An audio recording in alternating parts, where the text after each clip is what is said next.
আমার স্বামী আমার রাখিয়া ডিভোর্স দিয়ে ইটালি চলে গেছে, আমারে খোঁজ খবর নিতেছে না, আমি কই যাবো কি করবো, এর আমি ফাঁসি চাই। আমার এই মেয়েটা নিয়ে আমি কই যাই দাঁড়াবো, আমার তো কেউ নাই না। 12টা বছর সংসার করছি, সবাই আমার নির্যাতন করে।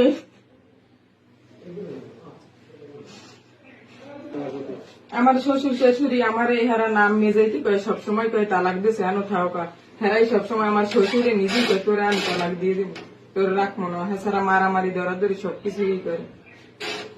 আমি চাই থাকতে আমার মেয়ে নিয়ে আমি থাকবো, তাছাড়া বাচ্চারা আমি কেন নষ্ট করবো, তারা অনেক চাপ দেয়, হুমকি দেয়, তাছাড়া সবকিছু খাওয়াই এডাই ওডাই দিয়ে কোন সময় এখন আমার জানেরই বয়স যে আমি কিভাবে বাঁচবো, আমার ফ্যামিলির কে নিরাপত্তা দেবে। আমি তো থাকতেছি, আমি তো জানি না কিরকম কি ডিভোর্স দিল, বাচ্চা আছে বাচ্চা হইবে কিরকম, এতে কি ডিভোর্স হয় বলো। হে ইটালি গেছে চলে গেছে।